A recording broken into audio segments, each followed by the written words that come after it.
The widow's knees hit the dirt of Ethan Coulter's porch, her arms wrapped around two small boys who shared the same gray eyes.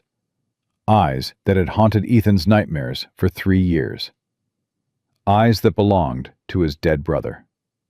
"Please," she whispered, her voice cracked from days without water. "They haven't eaten in 4 days. I'll do anything. Clean, cook, work your fields. Just don't let my sons die." Ethan's hand froze on the doorframe. Those eyes. That birthmark on the smaller boy's neck. The same crescent moon his brother Daniel carried to his grave. What secrets had followed this woman across the Wyoming plains? Stay with me until the end.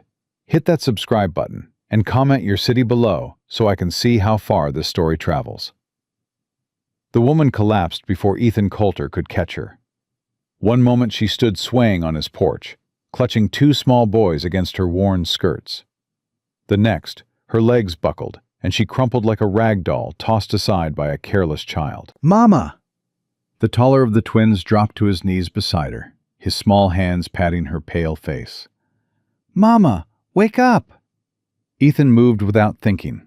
He scooped the woman into his arms, shocked at how little she weighed. Nothing but bones and desperation, wrapped in a faded blue dress that had seen better years. "Jed!" He hollered toward the barn. "Get up here! Now!" The smaller twin hadn't moved. He stood frozen on the porch step, thumb in his mouth, those gray eyes fixed on Ethan with an expression that drove the air from his lungs. He knew those eyes. God help him, he knew that exact shade of storm cloud gray. Had seen it every morning of his childhood in his brother Daniel's face. Had watched those same eyes go glassy and empty on a blood-soaked battlefield 3 years past. "Mister?" The frozen boy pulled his thumb from his mouth. "Is Mama dead like Papa?" "She ain't dead." Ethan's voice came out rougher than intended. "She's just worn out." "When's the last time she ate?" The twins exchanged glances, that silent communication only twins possessed. "Don't remember," the taller one said. "She gave us the last bread 2 days ago. Said she wasn't hungry." 2 days, maybe more. Ethan's jaw tightened as he carried the woman inside, kicking the door wider with his boot. Jed Hawkins appeared in the doorway, his weathered face creasing with concern at the sight. 55 years of frontier life had prepared the foreman for most anything, but the tableau before him gave even Jed pause. "What in tarnation?" "Get water, broth if there's any left from supper. Move." Jed moved. Ethan laid the woman on the settee, her head lolling against the cushion. Up close, she looked even worse. Cracked lips, sunken cheeks, the gray pallor of someone who'd pushed far beyond their body's limits. But her face, even gaunt and exhausted, held a refined beauty that spoke of better days. High cheekbones, a straight nose, skin that had once been porcelain smooth before wind and sun and starvation had taken their toll. The twins crept inside, the taller one pulling his brother along by the hand. "Is this your house, mister?" the smaller one asked. "It is." "It's big. Mama said we might find work at a big house. She said maybe someone would let us stay if she worked real hard." The taller twin elbowed his brother sharply. "Hush, Ben. Let the man be." Ben. And the other one? "What's your name, son?" Ethan asked the taller boy. "Thomas, sir. Thomas Whitfield. This here's Benjamin. We're 4 years old. Almost 5. "And your mama?" "Clara. Clara Whitfield." Thomas straightened his thin shoulders with dignity that seemed too heavy for such a young frame. "Our papa's dead. Fever took him when we was babies. Mama's been taking care of us all by herself. But then the boarding house closed, and the landlord threw us out, and we've been walking, and—" "Thomas." Ethan held up a hand. "Slow down. Your mama's going to be fine. She just needs food and rest." But even as he spoke, his eyes kept drifting to Benjamin, to that birthmark just visible above the boy's collar. A crescent moon, dark against pale skin. The same birthmark Daniel had. The same birthmark that ran in the Coulter family for generations. Jed returned with water and a cup of broth. Ethan lifted Clara's head gently, pressing the cup to her lips. "Come on now, drink." At first, nothing. Then her throat moved in a weak swallow. Another. Her eyelids fluttered. "That's it. Little more." Her eyes opened, unfocused and confused. For a moment, she simply stared at Ethan's face, her brow furrowing as if trying to place him. Then panic exploded across her features. "My boys!" She lurched upward, nearly spilling the broth. "Where are—" "Right here, Mama!" Thomas rushed forward, Benjamin close behind. "We're okay. The tall man brought you inside." Clara's wild eyes found her son's, and her entire body sagged with relief. Tears spilled down her hollow cheeks as she pulled them close, one in each arm. "Thank God! Thank God!" Ethan stepped back, giving her space. But he couldn't stop staring at Benjamin, at that damned birthmark, at those impossible gray eyes. "Ma'am," his voice cut through her tearful reunion. "Where'd you come from?" Clara looked up, wariness replacing relief. She swiped at her tears with the back of her hand and lifted her chin with a pride that seemed almost defiant given her circumstances. "Missouri. St. Louis originally." "That's a far piece. How'd you end up on my doorstep in Wyoming territory?" "We followed the railroad west. I heard there was work to be found. Respectable work." Her emphasis on respectable carried weight. "I can cook, clean, keep accounts, manage a household. I worked at a boarding house for 3 years before it closed. I have references, though they're somewhat damp at the moment." She glanced down at her dress, and Ethan noticed for the first time how wet it was. They'd forded a creek somewhere, or gotten caught in yesterday's brief rain. "You walked here from the train station?" Jed asked, incredulous. "That's 15 miles through rough country." "We had no money for the stage, and no one would—" She stopped, pressing her lips together. "We walked." No one would give them a ride. That's what she'd been about to say. A widow, traveling alone with 2 small children, clearly destitute. Most folks would have looked the other way. "When did you last eat?" Ethan asked. The truth. Clara's gaze dropped. "The boys had bread yesterday." "I asked about you." "I'm fine." "Ma'am, you collapsed on my porch. That ain't fine." Her jaw tightened. 4 days. Maybe 5. I lost count. Jed swore under his breath. Ethan's hands clenched at his sides. "Jed, fix her a plate, whatever's in the kitchen, and something for the boys." "Already on it, boss." While Jed clattered around in the kitchen, an awkward silence settled over the room. The twins had climbed onto the settee beside their mother. Benjamin curled against her side, while Thomas sat straight and watchful, his eyes tracking Ethan's every movement. The boy didn't trust him. Smart kid. "Your husband," Ethan said finally. "The boy's father. Where was he from?" Clara's expression shuddered. "Why does that matter?" "Just curious." "He was from the East. A good man." Her voice carried a practiced quality, like words she'd said too many times. "He died when the boys were infants. I've raised them alone since." She was lying. Ethan had interrogated enough men during the war to recognize deception. Something about her story didn't sit right, but he couldn't pinpoint what. "This husband have a name?" "William. William Whitfield."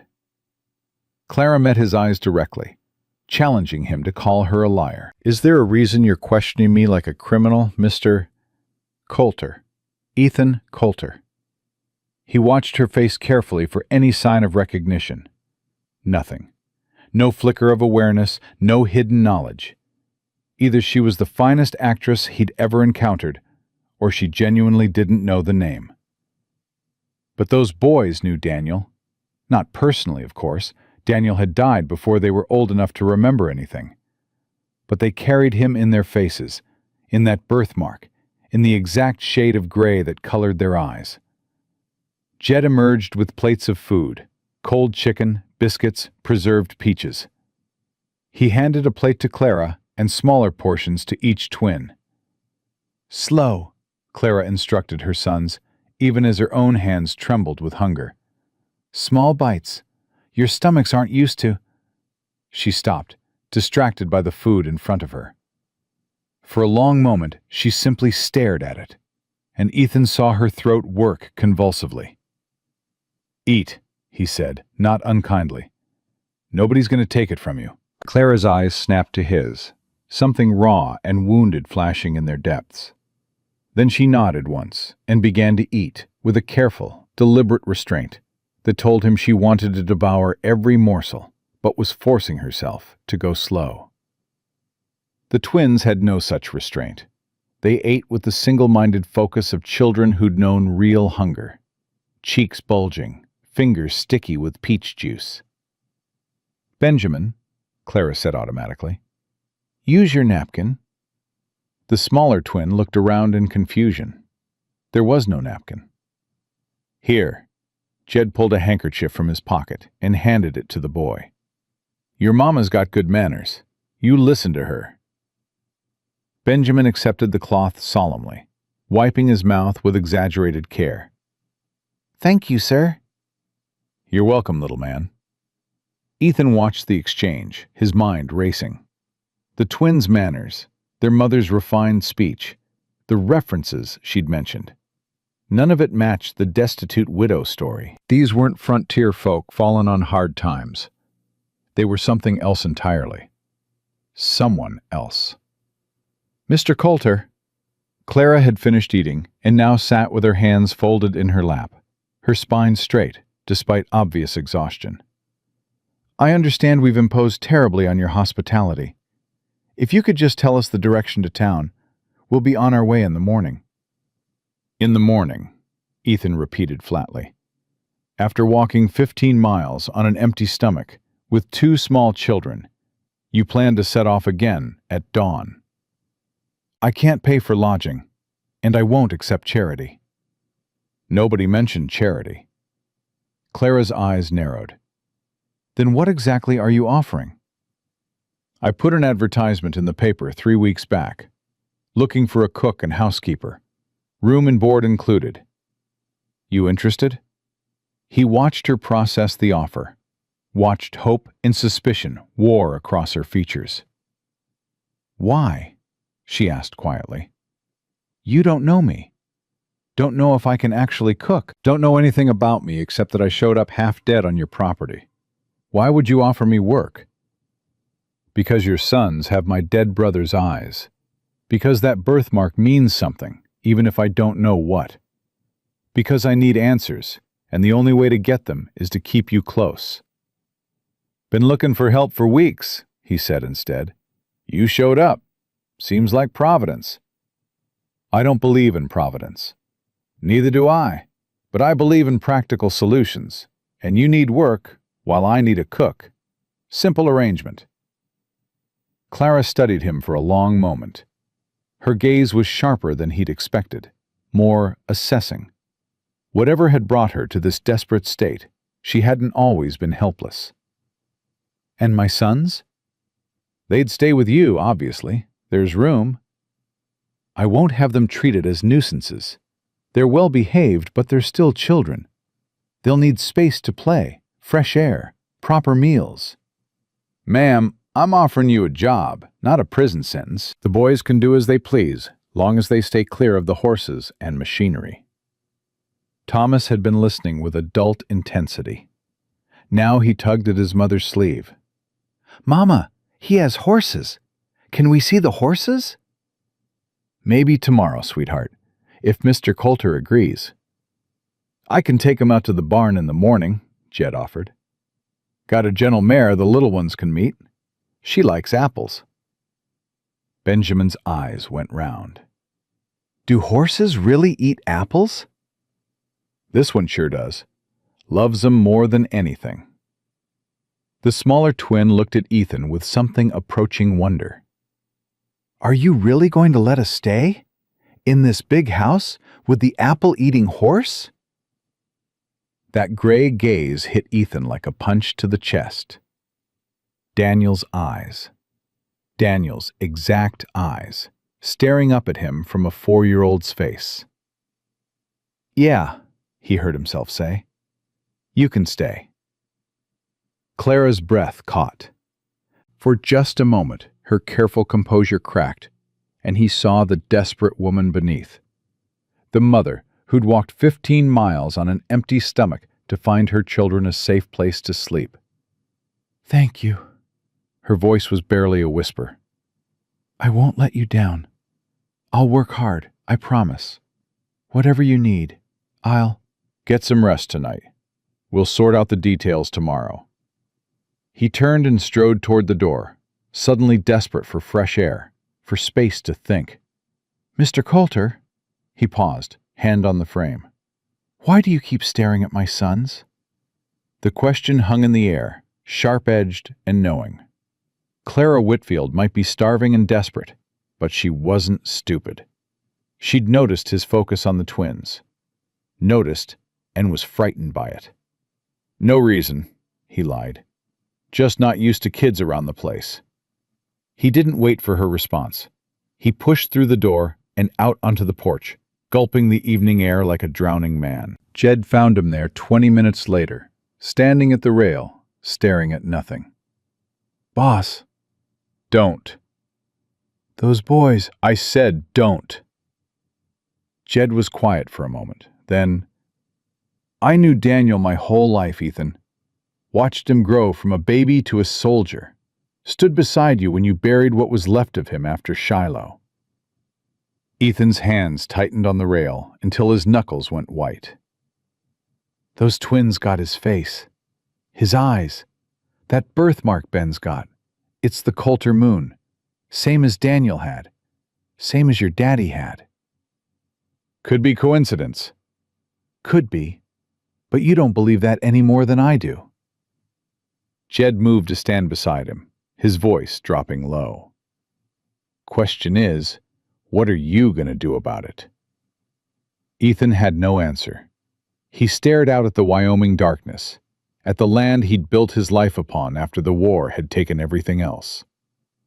Daniel had been 3 years dead, killed at Shiloh, his body so broken by artillery that Ethan had barely recognized his own brother. There'd been no time for goodbyes, no last words, no deathbed revelations. And yet, here were 2 little boys with Daniel's eyes, his birthmark, his face in miniature. 2 boys whose mother lied about their father. 2 boys who'd shown up on his doorstep like ghosts, demanding answers. She doesn't know, Ethan said finally. What? The woman, Clara. I said Daniel's name, Coulter, and she didn't react. Either she's the best liar I've ever met, or she genuinely doesn't know the connection. So maybe she don't know who their daddy really was. Or maybe she knows, and she's hiding it. Jed scratched his beard thoughtfully. Only one way to find out. Keep her close. Keep her real close. And watch those boys. If Daniel left behind sons he never knew about. Jed trailed off, but the implication was clear. If Daniel had fathered those twins, they were Ethan's nephews, his blood, the only family he had left in the world. And if Clara had taken them, hidden them, kept them from the family they belonged to... No, he was getting ahead of himself. He didn't know anything yet. All he had were questions and suspicions, and a pair of gray eyes that refused to let him look away. Get her settled in the guest room, Ethan said. The big one, with the window. Boys can have the adjoining chamber. You want me to? Just do it, Jed. And don't mention Daniel to her. Not yet. I need to figure out what she knows before I show my hand. Jed nodded slowly. All right, boss. But Ethan, if those boys are Daniels, then they're Coulter's, and Coulter's take care of their own. He said it like a promise, like a threat, like a prayer he wasn't sure would be answered. Inside the house, Clara was helping her sons prepare for bed, her soft voice carrying through the open window. She sang something low and sweet, a lullaby Ethan didn't recognize, and the twins' piping voices joined in on the familiar parts. It was the sound of family, the sound of everything he'd lost when Daniel died, the sound of everything he'd sworn he'd never want again because wanting things meant losing them, and he'd already lost too much. But those boys had his brother's eyes, and Ethan Coulter had never been able to walk away from blood. The next morning arrived gray and heavy with the promise of summer storms. Ethan was already on his third cup of coffee when Clara appeared in the kitchen doorway, freshly scrubbed and wearing a clean dress that must have been the only other garment she owned. She pinned her dark hair back from her face, revealing the elegant bone structure that starvation had thrown into sharp relief. In daylight, without the dust of travel coating her skin, she was beautiful. Ethan looked away. "You're up early," he said. "Force of habit. The boarding house served breakfast at 5. She moved into the kitchen with surprising confidence, taking stock of the supplies, the equipment, the general state of organized chaos that defined a bachelor's cooking space. "Do you mind?" "Go ahead." He watched her work, noting the efficiency of her movements, the way she seemed to know instinctively where things should be, even in an unfamiliar kitchen. Within minutes, she had bacon sizzling in a pan and was mixing biscuit dough with practiced hands. "Where'd you learn to cook?" "My mother, and the boarding house. Mrs. Henderson, the owner, taught me everything she knew." Clara didn't look up from her work. "I managed her kitchen for 2 years. 40 guests, 3 meals a day, special requests accommodated. I can provide references if you'd like to verify." "That won't be necessary." "It should be. You don't know me, Mr. Coulter. For all you know, I'm lying about everything." Ethan set down his coffee cup. "Are you?" Clara's hands stilled on the dough. For a long moment, she didn't answer. Then, "About my cooking skills? No. I really am as good as I claim." "And about everything else?" She met his eyes, and he saw the wariness there, the careful calculation of a woman who'd learned that truth could be dangerous. "I've told you what you need to know." "That's not the same as telling me the truth."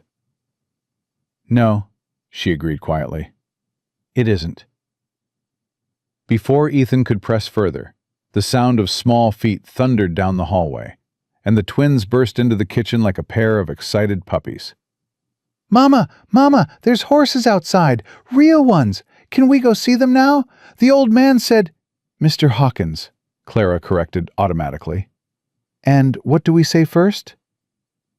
Thomas and Benjamin skidded to a halt, remembering their manners. "Good morning, Mr. Coulter," they chorused. "Morning, boys." "Good morning, Mama," Benjamin added, rushing to hug Clara's legs. "Can we see the horses now, please?" "After breakfast, and only if Mr. Coulter, Jed can take 'em out." Ethan drained his coffee and stood. "I've got work needs doing. You boys listen to Mr. Hawkins here. Do exactly what he says around the animals." "We will," Thomas promised fervently.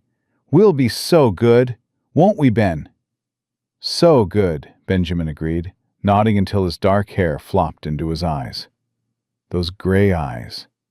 Daniel's eyes. Ethan forced himself to look away. "I'll be back for supper," he told Clara. "Jed can show you where everything is. Any questions? Ask him." "Mr. Coulter," he paused at the door. "Last night you asked where my husband was from. Why?" Smart woman. Too smart for his comfort. "Like I said, just curious." You're not a man who does things out of curiosity. You're a man who does things for reasons. Clara's chin lifted. If you have questions about my family, ask them directly. I may not answer, but at least we'll both know where we stand.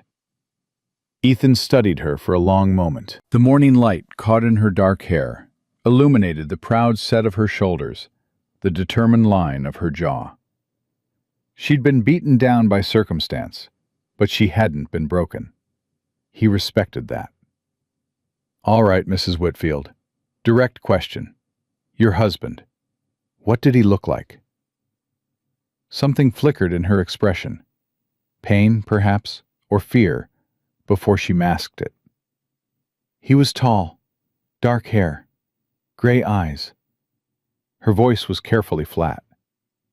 The boys favor him. Gray eyes, of course they did. And his family? Where were they from?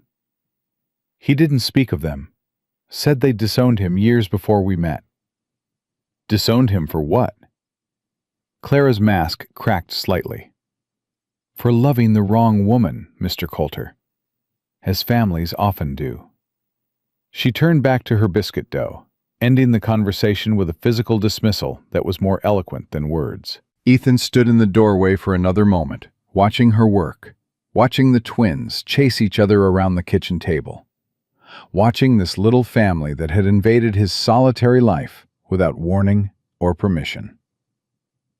The wrong woman. Daniel had loved a woman once, back in Tennessee before the war.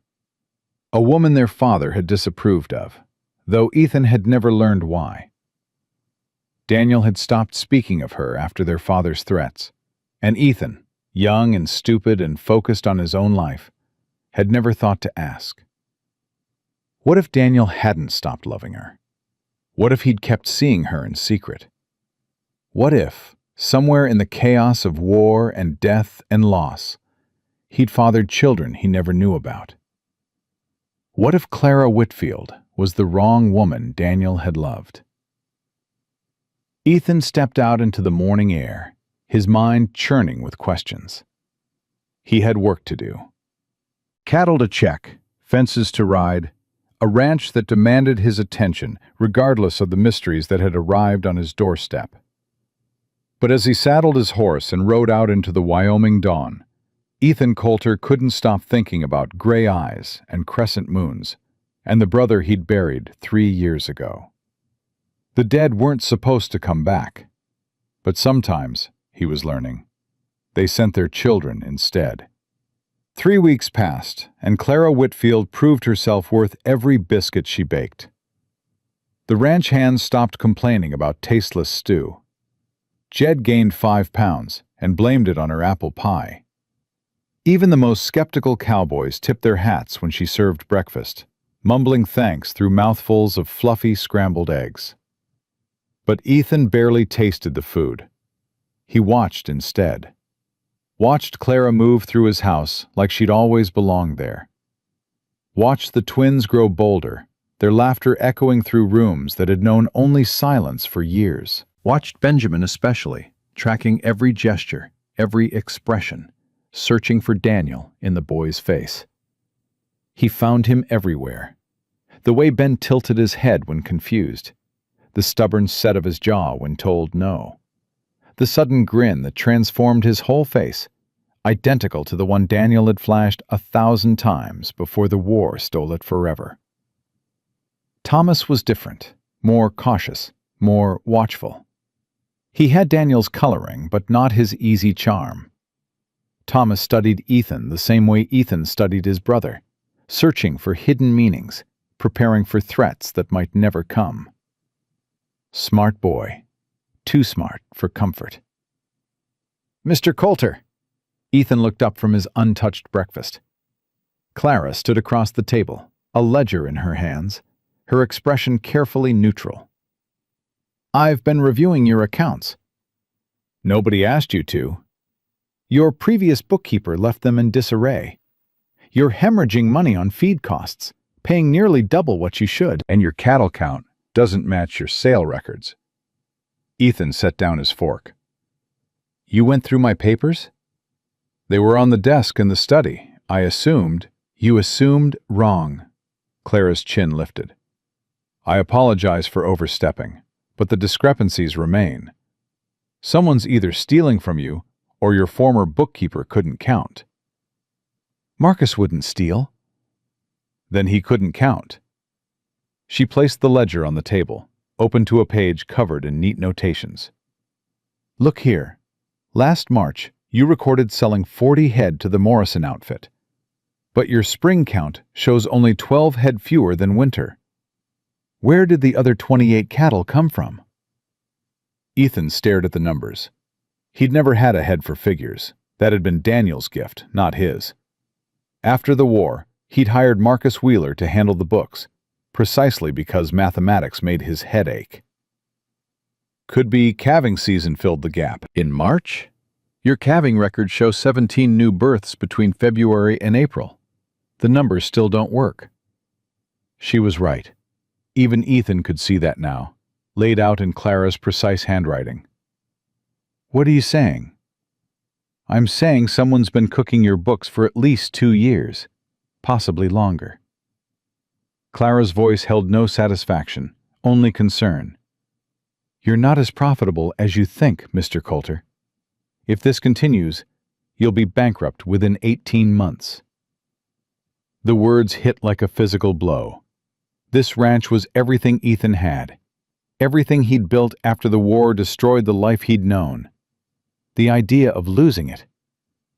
Show me. Clara pulled out a chair and sat beside him, close enough that he caught the faint scent of soap and something floral. She smelled like clean laundry and summer mornings. He forced himself to focus on the numbers. For the next hour, she walked him through the discrepancies, pointing out patterns of fraud so obvious he felt like a fool for missing them. Marcus Wheeler had been skimming for years, altering records, pocketing the difference between actual sales and reported ones. He's gone now, Ethan said finally, his voice flat. Left for California 6 months back. With your money. Appears so. I'm sorry. Ethan looked at her, surprised by the genuine sympathy in her voice. Why? You don't owe me anything. You gave my sons a roof and food when no one else would. That earned you my honesty, at least. Clara closed the ledger. I can fix this. Restructure the accounts. Implement proper tracking systems. It won't recover what's been stolen, but it'll stop the bleeding. Why would you do that? Because it needs doing, and because... She hesitated.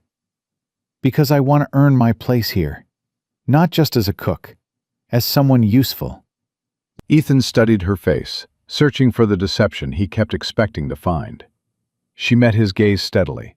No artifice, no hidden agenda that he could detect. All right, he said.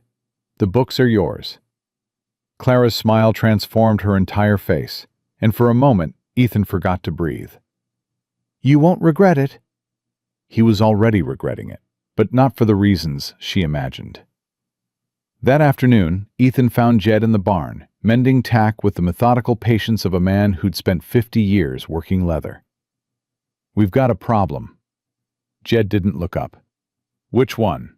The woman, the twins, or the way you look at her when you think nobody's watching? Marcus Wheeler. That got Jed's attention. The foreman set down his tools and gave Ethan his full focus. What about him? He's been stealing from me. Years, maybe. Clara found it in the books. Jed's weathered face hardened. Son of a bitch. I never liked that weasel. Makes 2 of us now. How much? Don't know yet. Enough that we might not make it through next year if cattle prices drop. Jed swore colorfully and at length. When he finally ran out of profanity, he fixed Ethan with a knowing look. The woman found this? She went through the accounts without asking. Smart woman. Too smart. That bother you? Ethan didn't answer. It did bother him, but not in the way Jed meant. Clara Whitfield was too capable, too educated, too refined to be a simple boarding house cook who'd fallen on hard times. Her story had holes big enough to drive cattle through. But every time he tried to press her on the details, she deflected with that polite steel that seemed to be her natural armor. "She's hiding something," Ethan said. "Most people are." "This is different. The way she talks about her husband, about the boy's father. Something's off." Jed was quiet for a moment. "You thinking what I think you're thinking?" "Daniel." "Yeah." The foreman sighed heavily. "Those boys got his look, Ethan. No denying it. But that don't mean that birthmark Ben has. The crescent moon. That's Coulter blood. Been in the family since my great-grandfather. Coincidences happen." "Not like that, they don't." Jed picked up his tools again, working the leather with more force than necessary. "So what are you going to do? Demand she tell you who really fathered her children? Accuse her of lying about a dead man?" "I need to know the truth." "Why? What difference does it make now? Daniel's gone. Those boys need a home, and you've got one to give. Does it matter whose blood runs in their veins?" Yes, it mattered more than Ethan could explain. If those twins were Daniel's sons, they were the only piece of his brother left in the world. They were family, and family meant something, even to a man who'd spent years pretending it didn't. "I'm gonna find out," Ethan said. "One way or another. Just be careful how you go about it. That woman's been hurt before. I can see it in her eyes. Whatever she's hiding it for a reason. What reason could justify keeping children from their blood family?" Jed met his eyes squarely. "Fear. Same reason anyone hides anything. Fear of what happens if the truth comes out." The word stayed with Ethan as he walked back to the house. Fear. What was Clara Whitfield afraid of? He found his answer sooner than expected. 2 days later, a stranger rode onto Coulter land. Ethan spotted him from the north pasture, a single rider approaching from the direction of town, moving with the purposeful gait of someone who knew exactly where he was going. Not a drifter or a passing traveler. Someone with business. He spurred his horse toward the house, arriving just as the stranger dismounted at the front porch. The man was tall and well-dressed, wearing a suit too fine for Wyoming territory, and a hat that probably cost more than most cowboys earned in a month. His face was sharp-featured and arrogant, the kind of face that expected deference and grew irritated when it wasn't immediately provided. "Can I help you?" The stranger turned, assessing Ethan with cold blue eyes. "I'm looking for the owner of this property, Ethan Coulter." "You found him." "Excellent." The man didn't offer his hand. "My name is Harrison Crane. I represent the Whitfield family of Boston. I believe you're harboring a woman and 2 children who belong to them." Ethan's blood went cold. "Harboring?" "Clara Whitfield, or whatever name she's using, is wanted for kidnapping. Those children are not hers. They're the legitimate heirs of the Whitfield estate, and their grandfather has been searching for them for 4 years. "You're lying." Crane's thin lips curved into a smile that held no warmth. "Am I? Did she tell you she was their mother? Did she produce a marriage certificate? Birth records? Any documentation whatsoever?" Ethan said nothing. "I thought not." "The woman is a fraud, Mr. Coulter. A servant who seduced the family's eldest son, bore his bastard children, and fled when the family attempted to remove them from her care." "Remove them?" "The boys belong with their grandfather, a man of means, of education, of proper breeding, not with a former housemaid who spent the past 4 years running from her responsibilities." The door behind Ethan opened. He didn't need to turn to know Clara stood there.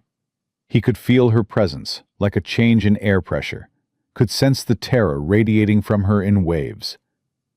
"Mr. Crane?" Her voice was ice. "I wondered when they'd send someone." "Mrs. Whitfield," Crane's smile widened.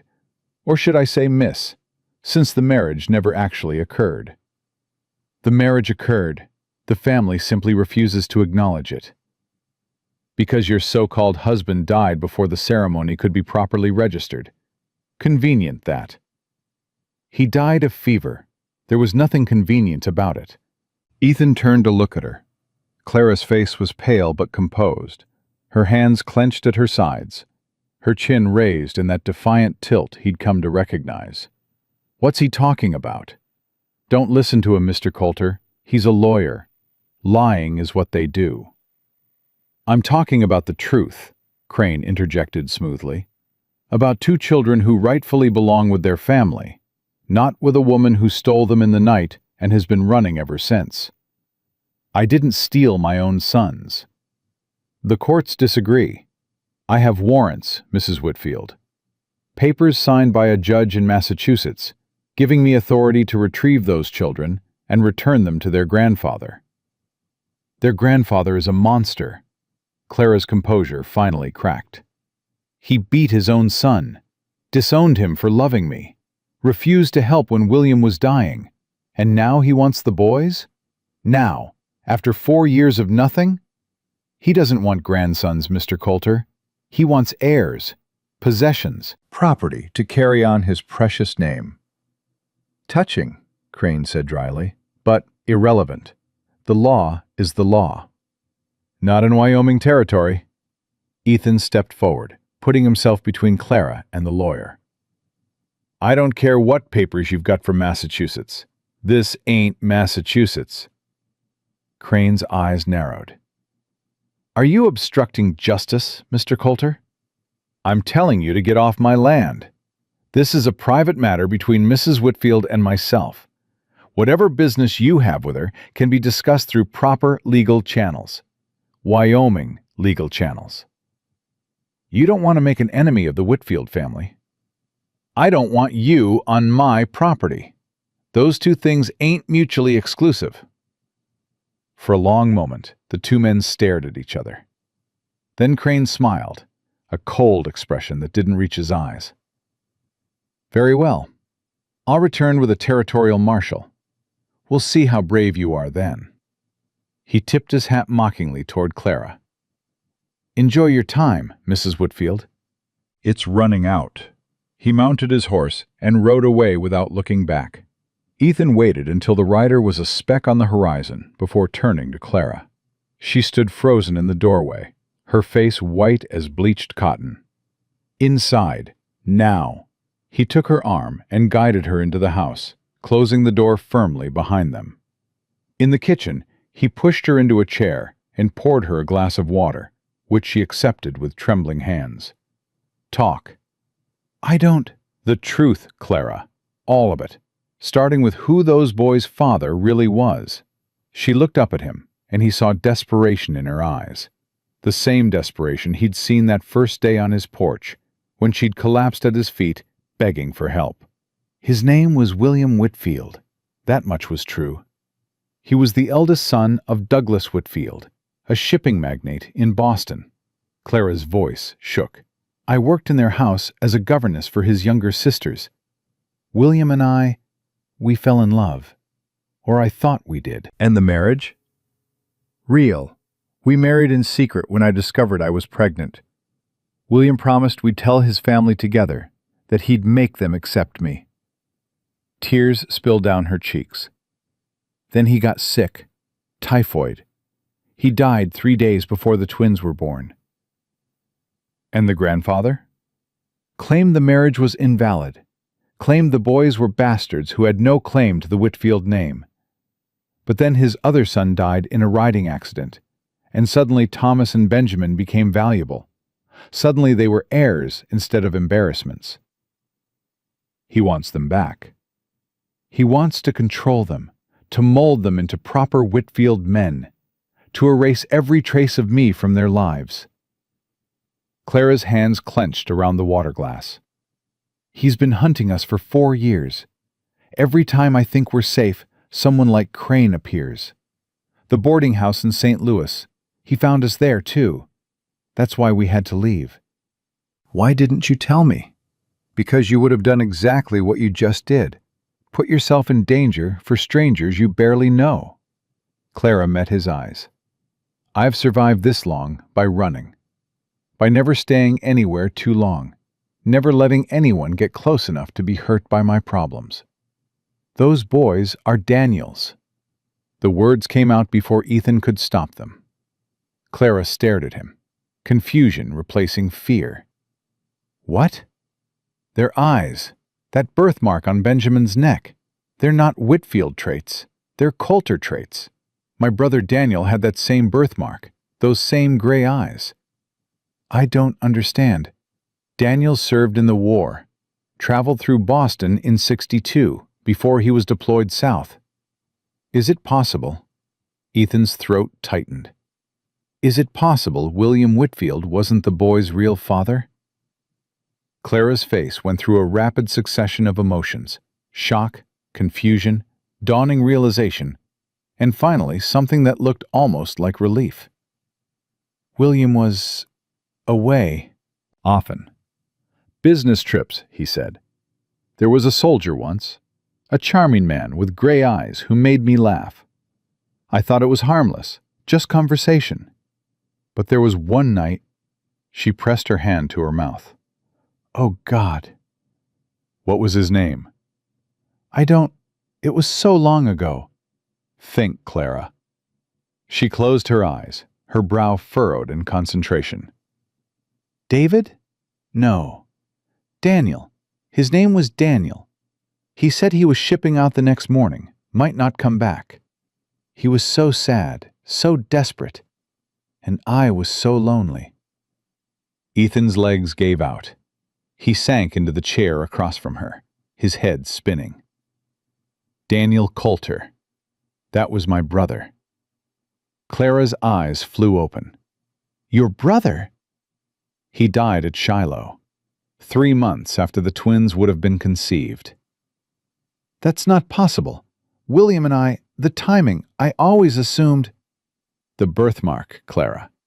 It's been in my family for generations. Only appears on Coulter blood."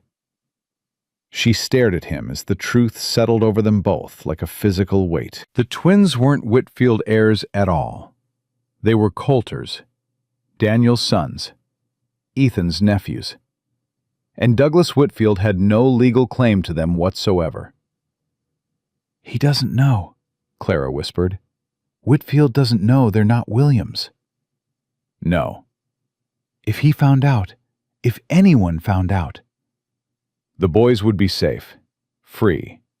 No court would award custody to a man with no blood relation."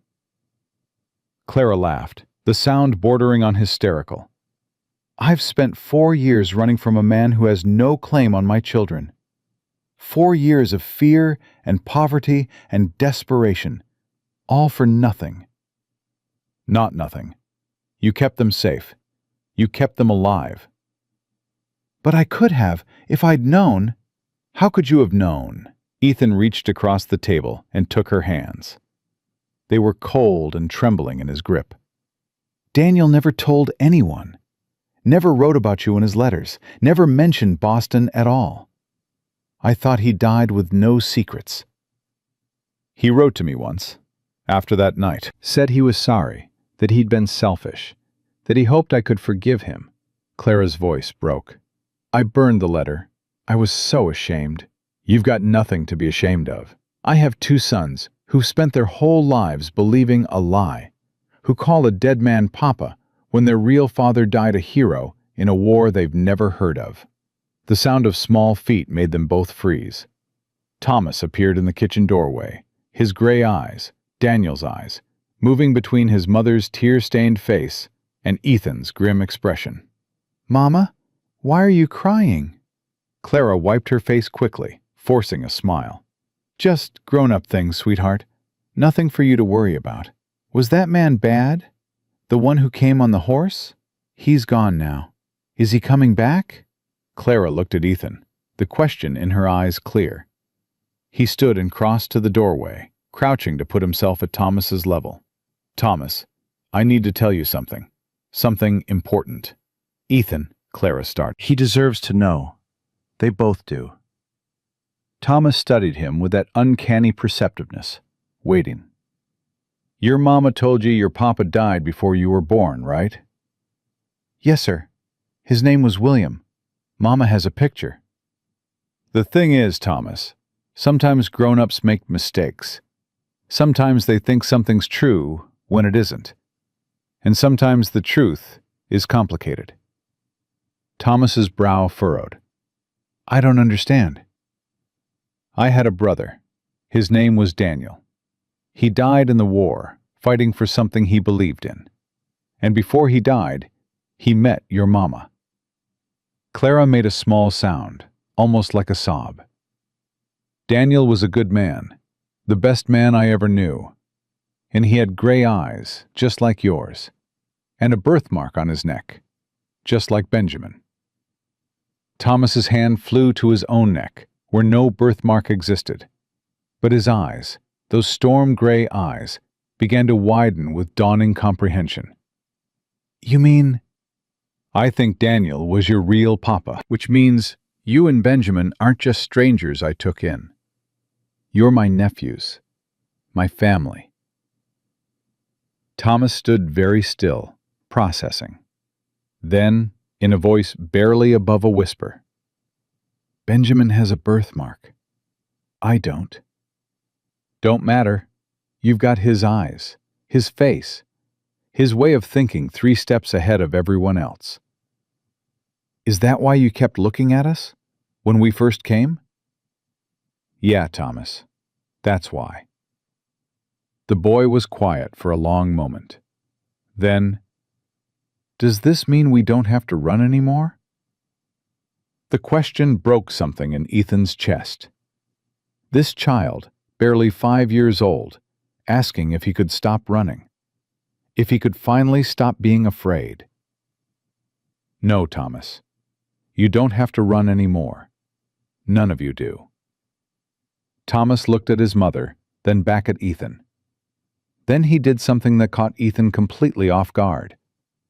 He stepped forward and wrapped his arms around Ethan's neck, hugging him with all the strength in his small body. Thank you, the boy whispered. Thank you for finding us. Ethan's arms came up slowly, carefully, cradling his nephew, his brother's son, against his chest. You found me, he said roughly. You found me. Clara watched them, tears streaming down her face, her hand pressed to her heart. And for the first time since Daniel's death, Ethan Coulter felt something other than emptiness. He felt hope. But hope, he would soon learn, was a dangerous thing on the Wyoming frontier. Because Harrison Crane wasn't finished yet. And Douglas Whitfield hadn't spent 4 years hunting his grandsons just to let them go without a fight. The storm was just beginning. That night, after the twins were asleep, Ethan and Clara sat on the porch, watching stars wheel overhead. She'd told him everything, the full story of Boston, of William, of Daniel, of 4 years spent running from a ghost who wouldn't stay buried. What happens now? She asked quietly. We prove the boys are Coulters, get the birthmark documented, find witnesses who knew Daniel, whatever it takes. And if Crane comes back before we can, then he'll find out what happens when a man threatens my family. Clara turned to look at him, something unreadable in her expression. Your family. You keep saying that. Because it's true. The boys are your family. I'm just... You're their mother. That makes you family, too. She was quiet for a long moment. Then, softly. You're not what I expected, Ethan Coulter. What did you expect? Someone cold. Someone hard. Someone who'd see us as problems to be solved, rather than people to be helped. I was that man, for a long time. After the war, after Daniel. Ethan's voice roughened. I closed myself off, built this ranch, buried myself in work, told myself I didn't need anyone. Then you showed up on my porch with 2 little boys who had my brother's eyes, and everything I thought I knew. He didn't finish. Didn't need to. Clara reached over and took his hand. Her fingers were warm and steady, anchoring him to the moment. "Daniel would have been proud of you," she said. "Proud of who you've become." "You didn't know him." "I knew him for one night. One beautiful, stolen night that gave me the two greatest gifts of my life." She squeezed his hand. "He talked about his brother, you know. Said there was no one braver, no one more loyal. Said if anything ever happened to him, he hoped you'd find happiness someday." Ethan's throat closed completely. "I didn't believe him," Clara continued softly. "Didn't believe anyone could be as good as he described. But now, seeing you with Thomas and Benjamin, seeing how you've opened your home to us—" "Clara, I'm just saying thank you, that's all. Thank you for being exactly who Daniel said you were." They sat in silence as the night deepened, hands intertwined, two broken people beginning to find their way toward something whole. But shadows lurked beyond the lamplight. Harrison Crane would return. Douglas Whitfield would escalate. And somewhere in the darkness, secrets older and more dangerous than any of them suspected were waiting to emerge. For now, though, there was peace. A fragile, temporary peace, built on shared grief and cautious hope. It wouldn't last. It never did. Harrison Crane returned 3 days later, and he didn't come alone. Ethan spotted the dust cloud from the north pasture. Too large for one rider, too organized for drifters. He counted 8 men on horseback, with Crane's fine suit visible even at a distance. "Jed!" The foreman was already running toward him, rifle in hand. "I see him, boss. Want me to round up the boys?" "Get Clara and the twins into the root cellar. Don't let them out for any reason." "Ethan, do it now." Jed took off toward the house, while Ethan rode to meet the approaching party. His hand rested on the pistol at his hip, fingers itching for the familiar weight of the grip. Crane raised his hand, signaling his men to halt about 20 yards from Ethan's position. The riders spread out in a loose semicircle.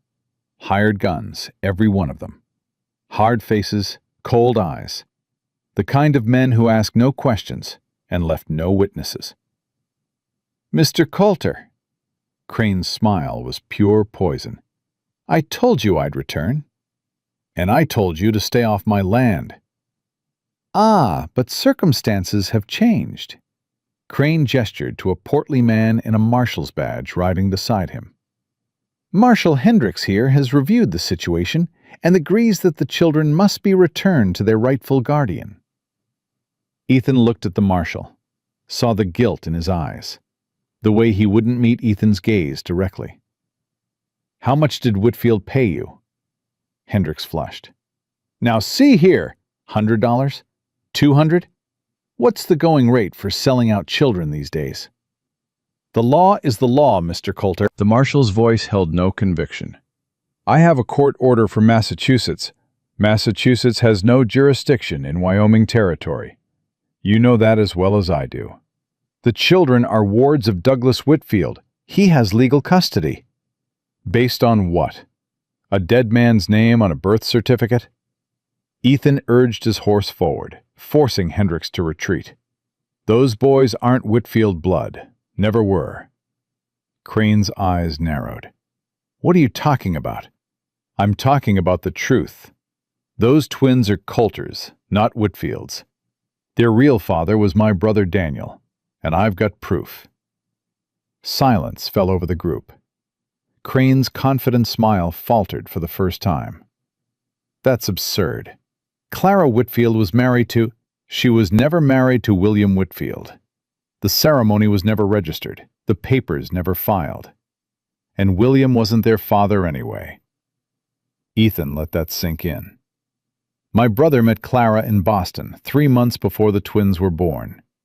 The timeline matches. The birthmark matches. The blood matches." "You're lying." Am I? Then explain Benjamin's birthmark. Crescent moon on the left side of his neck. Been in the Coulter family for 4 generations. You want to tell me that's coincidence? Crane's jaw tightened. He turned to Hendricks. This changes nothing.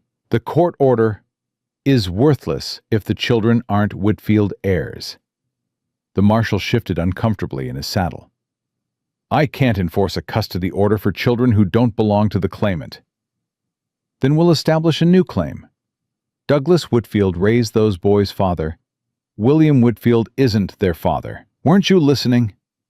That's an unproven allegation. Prove me wrong. Ethan's voice was steel. Bring a doctor. Bring a judge. Bring whoever you want. But until you can prove those boys are Whitfields, you're not touching them. Crane's mask of civility cracked, revealing the predator beneath. You think you can stop us? 8 armed men against 1 rancher? I think you're about to find out what happens when you threaten a man's family on his own land. Ethan! The voice came from behind him.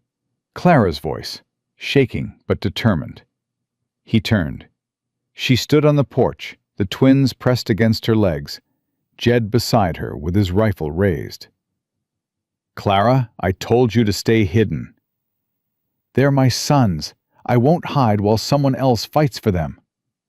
She walked forward, each step deliberate, her chin raised in that defiant way he'd come to admire. Mr. Crane, Marshal Hendricks, I'll make this simple. Thomas and Benjamin are not William Whitfield's children. They never were. I lied to protect them from a family that would have destroyed them. Crane's face contorted with rage. You admit to fraud. I admit to surviving. I admit to protecting my children from a man who beat his own son bloody for daring to love someone beneath his station. I admit to running because Douglas Whitfield made it very clear what would happen to me if I stayed. And what was that, Mrs. Whitfield? He said he'd have me committed to an asylum. Said no judge would believe a servant over a Whitfield. Said he'd take my babies and I'd never see them again. Clara's voice hardened. He was probably right. Money buys a lot of justice in Boston. But this isn't Boston. No, Hendricks said slowly. It isn't. The marshal urged his horse forward, separated himself from Crane's group. He looked at Clara, at the twins clinging to her skirts, at Ethan with his hand on his gun. Ma'am, I was told this was a simple custody retrieval. I wasn't told about any of this. Would it have mattered if you were? Hendricks flinched. Probably not. Whitfield's money talks loud. He removed his hat, ran a hand through thinning hair. But I've got daughters of my own. Grandchildren, too. And I didn't sign up to tear babies away from their mother. Marshal, Crane started. Shut up. Hendricks turned on the lawyer with surprising venom. You told me this woman was a kidnapper. Said she stole those children from their loving grandfather. You didn't mention anything about beatings or asylums or disputed paternity. Those are lies, maybe. Maybe not. But I'm not taking children from their home on your say-so. Not without a proper hearing in a Wyoming court. Crane's face went purple with rage. Douglas Whitfield will hear about this. Your career is finished. My career's been finished for years. I'm 62 years old and tired of doing rich men's dirty work. Hendricks put his hat back on. Mr. Coulter, ma'am, I apologize for the intrusion. I'll be filing a report with the territorial governor, recommending that any future custody claims be adjudicated locally. He turned his horse and rode away without looking back. Crane watched him go, then turned to Ethan with murder in his eyes. This isn't over. It is for today. Get off my land. Douglas Whitfield has resources you can't imagine. He'll bury you, bury this ranch, bury everyone you care about. Let him try. Crane held Ethan's gaze for a long moment. Then he wheeled his horse and signaled his men to follow. The hired guns departed in a cloud of dust, but not before several of them cast appraising glances back at the ranch, measuring, calculating, remembering. They'd be back, Ethan knew it. This was just the opening skirmish. But for now, they were gone. Clara's legs gave out the moment the riders disappeared over the horizon. Ethan caught her before she hit the ground, sweeping her into his arms. "I've got you. I've got you." "Mama!" Thomas rushed forward, his face white with fear. "Is Mama okay?" "She's fine, just scared. We all were." He carried her inside and set her on the settee. Benjamin climbed up beside her immediately, pressing his small body against hers, like he could protect her through proximity alone. "You shouldn't have come out," Ethan said. "I had to. They could have taken you, taken all of you. They would have anyway, eventually. At least this way they know I'm not running anymore." Clara's eyes met his. "I'm tired of running, Ethan. Tired of being afraid. Whatever happens next, I want to face it standing up." "Then we face it together." The words came out before he could stop them, but once spoken, he didn't want to take them back. Clara's breath caught. "Ethan." "I mean it. You're not alone in this anymore. Those boys are my blood, and you're—" He stopped, suddenly uncertain. "I'm what?" "You're the mother of my brother's children. That makes you family. That makes you mine to protect." Clara stared at him, something shifting in her expression. Fear giving way to hope. Caution giving way to trust. "And if I wanted to be more than that?" The question hung between them, dangerous and electric. "Mama!" Thomas's voice cut through the moment. "What does more than that mean?" Clara laughed, the sound brittle but genuine. "Grown-up things, sweetheart. We'll explain when you're older." "You always say that. Because it's always true." Jed appeared in the doorway, his face grim. "Boss, we need to talk. Alone." Ethan nodded and followed the foreman outside, leaving Clara with the twins. "What is it?" "Crane's men. I recognize 2 of them." "From where?" "The Murphy gang. They ran with outlaws down in New Mexico territory until the law got too hot. Word was they'd hire out for wet work, the kind nobody asks questions about." Ethan's blood went cold. "Assassins." "More like arsonists. Their specialty was making problems disappear. Barns that burned down with people inside. Accidents that weren't accidents." "Whitfield hired killers." "Looks that way." Jed's weathered face was hard. "This ain't a custody dispute anymore, Ethan. This is war." "Then we prepare for war." "How? We've got 4 hands, counting you and me. They've got at least 8, plus whatever reinforcements Whitfield can buy." "We've got something they don't." "What's that?" "Home ground. And something worth fighting for." Jed studied him for a long moment. "You've changed, boss. That woman and those boys. You're different than you were a month ago." "Is that a problem?" "No, just an observation." The foreman almost smiled. Daniel would be pleased. He always said you'd make a good family man once you stopped being so damn stubborn. Daniel talked too much. That he did, but he wasn't wrong about you. That night, Ethan called a meeting with all his hands. Jed, Frank Martinez, young Billy Cooper, and old Sam Walker, who'd been with the ranch since its founding. "You all know what happened today. Men came looking for Clara and the twins. They'll be back, probably with more guns and fewer scruples." Frank leaned forward. "What are you asking, boss?"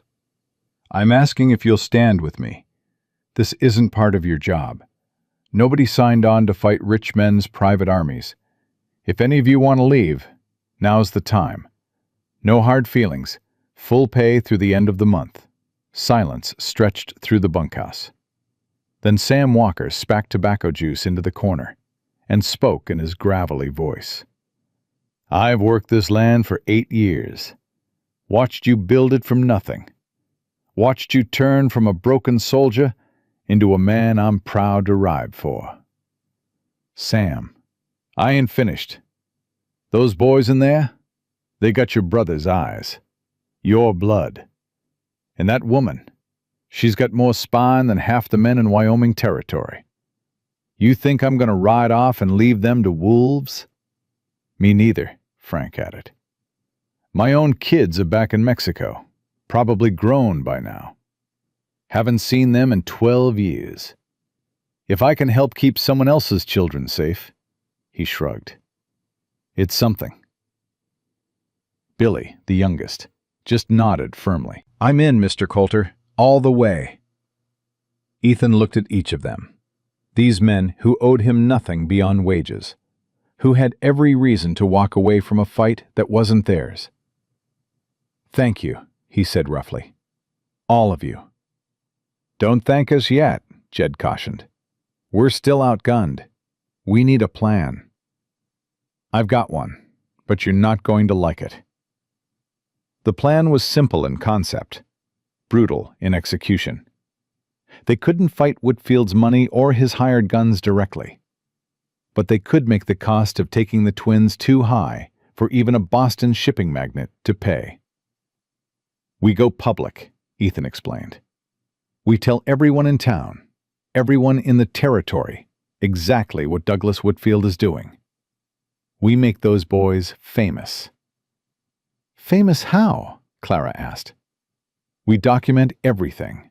The birthmark, the family resemblance, your testimony about Daniel. We get it all written down, witnessed, notarized. Then we send copies to every newspaper from here to San Francisco." "You want to put my sons in the papers?" "I want to make them untouchable. Right now, Whitfield can act in secret because nobody's watching. But if the whole territory knows about the twins, knows about the custody fight, knows about the hired guns, he can't make us disappear without everyone noticing." Clara was quiet for a long moment. "It could work. It's our best chance. But the boys would be exposed. Everyone would know about Daniel. About me." "Yes."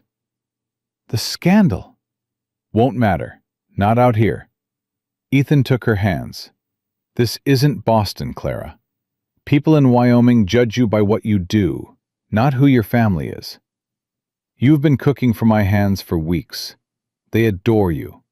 The town knows you as a hard-working widow, not a fallen woman." "And when they learn the truth?" "They'll learn that a woman did whatever it took to protect her children. That's not scandal. That's courage." Clara's eyes glistened with unshed tears. "You really believe that?"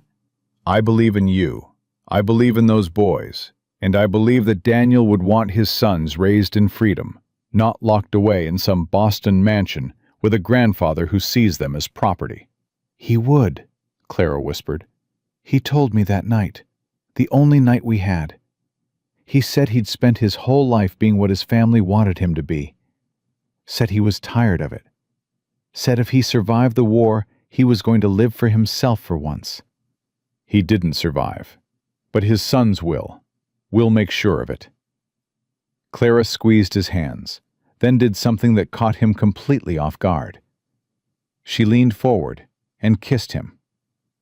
It wasn't a long kiss or a passionate one, just a brief, soft press of lips that spoke of gratitude and trust, and something deeper that neither of them was ready to name. When she pulled back, her cheeks were flushed. "I'm sorry. I shouldn't have—" "Don't apologize." Ethan's voice was hoarse. "Don't ever apologize for that." They stared at each other, the air between them charged with possibility. "Mama?" Benjamin's voice drifted in from the hallway. "Can I have water?" Clara laughed, the tension breaking. "Coming, sweetheart." She rose and went to tend to her son, leaving Ethan alone with the memory of her lips on his. The next week was a flurry of activity. Ethan rode to town and met with Judge Harrison, the only honest lawman in the territory. He laid out the whole story: Daniel, the twins, Whitfield's hired guns, and watched the old judge's face harden with each detail. "I've heard of Douglas Whitfield," Harrison said. "Nothing good. Man's got a reputation for destroying anyone who crosses him. He won't destroy us." "You sound confident." "I've got truth on my side, and 4 men willing to die to protect those boys." Harrison studied him for a long moment. "You love her, the mother." Ethan didn't deny it.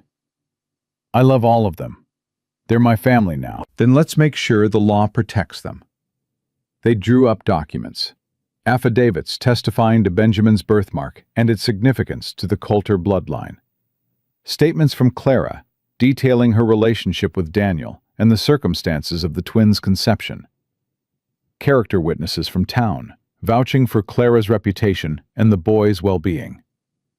Judge Harrison signed each document personally, adding the weight of his office to their claims. "This won't stop Whitfield from trying," the judge warned, "but it'll make any legal action he takes much harder to win." Legal action isn't what I'm worried about. The hired guns. Harrison nodded grimly. "I'll wire the territorial marshal in Cheyenne. Let him know what's happening. If anything happens to you or that family, there'll be hell to pay." Thank you, Your Honor. "Don't thank me. Just keep those children safe." While Ethan handled the legal matters, Clara prepared the ranch for siege. She inventoried supplies, calculating how long they could hold out if cut off from town. She worked with the hands to fortify vulnerable points: the barn doors, the root cellar, the shutters on the windows. She even learned to load and fire a rifle, her hands steady despite her fear. "You're a natural," Jed observed, after she hit 3 targets in a row. I'm a mother. I'll do whatever it takes to protect my sons. The twins, mercifully, seemed largely unaware of the danger gathering around them. Thomas was more watchful than usual, his gray eyes following adult conversations with unsettling comprehension. But Benjamin remained his cheerful self, delighting in the horses, the chickens, the endless adventures a working ranch provided. "Uncle Ethan," he said one morning, the title slipping out so naturally that everyone froze. Benjamin looked up, confused by the sudden silence. What? Mama said he's our papa's brother. That makes him our uncle, doesn't it? Clara's hand flew to her mouth, tears springing to her eyes. Ethan knelt down to Benjamin's level, his throat tight. "Yeah, buddy. That makes me your uncle." "So we can stay forever? Because family stays together?" "Forever," Ethan promised, his voice rough. "You're Coulters now. And Coulters stick together." Benjamin threw his arms around Ethan's neck, hugging him with the fierce, uncomplicated love that only children possessed. Thomas hung back, watching. Always watching. "Thomas," Ethan said, extending a hand. "You too. Both of you." The older twin hesitated, then slowly approached. He didn't hug Ethan. That wasn't Thomas's way. But he placed his small hand in Ethan's larger one and squeezed. "I'll protect Benjamin," Thomas said solemnly. "If the bad men come, I'll protect him." "I know you will. But that's my job now. You just be a kid, okay? Let the grown-ups handle the fighting." Thomas looked unconvinced, but nodded anyway. That night, with the boys asleep and the hands on watch, Ethan and Clara sat on the porch as had become their habit. "He called you Uncle Ethan," Clara said softly. "He did. You didn't correct him." "Why would I?" Clara was quiet for a moment. "What happens after? When Whitfield gives up, when the danger passes, what then?" "What do you want to happen?" "I asked you first." Ethan turned to look at her, really look at her. The moonlight caught in her dark hair, illuminated the elegant lines of her face, the strength in her jaw, the vulnerability in her eyes. "I want you to stay," he said. "All of you. Not as employees, not as charity cases, as family. Family. I know it's too soon. I know we barely know each other. But Clara, these past weeks..." He struggled to find words. "I spent years convincing myself I didn't need anyone.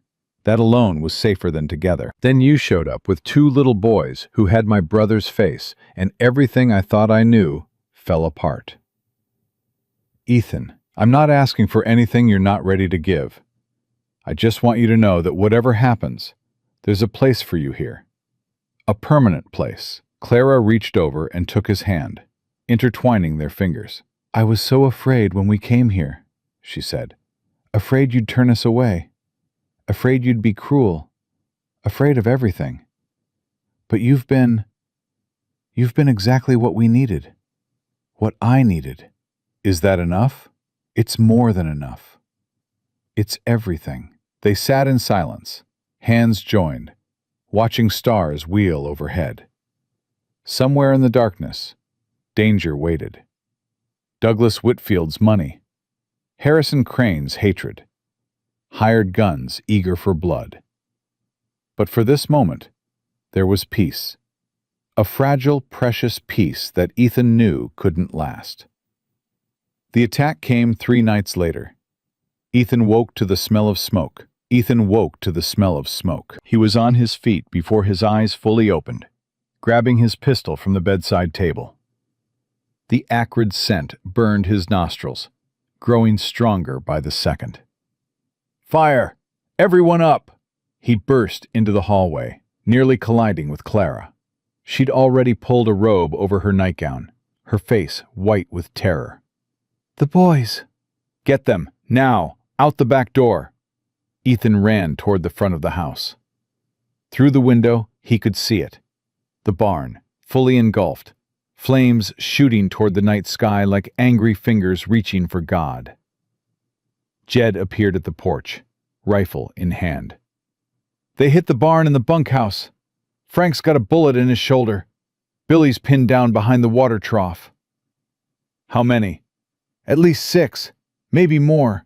They're using the fire as cover." A gunshot cracked through the night, splintering wood inches from Ethan's head. He dropped to his knees, pulling Jed down with him. "The horses." "Still in the barn. We can't get to them." The screaming reached Ethan then, the terrible sound of animals trapped in flames. Horses he'd raised from foals, trained with his own hands, burning alive while he crouched helpless in his own doorway. "Where's Sam?" Jed's face went grim. "Don't know. He was on watch. If they took him out first." "Clara!" Ethan shouted toward the back of the house. "You clear?" "We're out." Her voice came faint but steady. "We're in the root cellar." "Stay there. Don't move." Another volley of gunfire peppered the front of the house. Ethan pressed himself against the wall, calculating angles, counting muzzle flashes. 4 shooters in front, at least 2 more covering the sides. "They're not trying to take the boys," Jed realized. "They're trying to kill us all." Whitfield changed his mind, decided dead witnesses are better than custody battles. "What do we do?" Ethan's mind raced. They were outgunned, outflanked, their best cover literally burning to the ground. The smart play was to retreat, to grab Clara and the twins and run for town. But running meant losing everything. The ranch, the life he'd built, the future he'd just begun to imagine. "We fight." "Ethan!" "They want a war? We'll give them one." He checked his pistol, counted rounds. "You go right, I go left. We catch them in crossfire." "That's suicide." "It's our only chance, unless you've got a better idea." Jed was silent for a moment. Then he spat in the dirt and nodded. "See you on the other side, boss." "Don't die, old man." "Same to you." They split up, Ethan moving low along the side of the house, The heat from the burning barn was intense, even at this distance. He could feel it on his face, in his lungs, a constant reminder of what he stood to lose. A shadow moved near the water trough. Ethan raised his pistol, then hesitated. "Billy?" "Mr. Coulter!" The young hand's voice was tight with fear. "They got me pinned. Every time I try to move—" "Stay down. I'm coming to you." Ethan sprinted across the open ground, bullets kicking up dirt around his feet. He dove behind the trough just as a shot grazed his arm, leaving a burning trail of pain. "You hit?" Billy asked. "Flesh wound. How's your ammunition?" "Almost out." "Then make every shot count." From this position, Ethan could see two of the attackers clearly, one behind the tool shed, one near the remnants of the corral fence. Both were focused on the house, not expecting threats from the side. He took aim at the one by the shed, breathed out slowly, squeezed the trigger. The man dropped without a sound. His partner whirled, searching for the new threat. Ethan fired again, catching him in the shoulder. The man screamed and stumbled backward, directly into Jed's line of fire. 2 down. Gunfire erupted from the other side of the property, Jed engaging the remaining attackers. Ethan used the distraction to advance, moving from cover to cover, his wounded arm throbbing with each movement. He found Frank behind the smokehouse, pale and shaking, but still conscious. The older hand had fashioned a tourniquet from his own shirt, stopping the bleeding from his shoulder. "Can you shoot?" "With my offhand, maybe." "Good enough. Cover my back." They moved together, 2 wounded men against an army. But the attackers hadn't expected real resistance. They'd come for easy prey, a woman and 2 children, a rancher caught sleeping. They'd miscalculated. Ethan rounded the corner of the smokehouse and came face to face with Harrison Crane. The lawyer wasn't carrying a gun. He stood frozen in the firelight, his fine suit smeared with soot, his face a mask of pure terror. "Coulter!" Ethan's pistol pressed against Crane's forehead. "Call them off." "I can't." "Call them off or I blow your brains out right here." "They're not my men. Whitfield hired them directly." "I'm just what? The man who pointed them at my family?" "I didn't know he'd do this. I swear, I didn't know." Ethan's finger tightened on the trigger. This man had brought death to his door, had threatened Clara, had tried to steal Daniel's sons. Killing him would be justice, but it wouldn't be right. "Jed!" he shouted. "I've got Crane!" The foreman appeared moments later, 2 more attackers stumbling in front of him at gunpoint. Both men were wounded, bleeding, thoroughly beaten. "That's all of them?" "Far as I can tell. Sam's down but breathing. Took a rifle butt to the head." "And the others?" Jed's face was stone.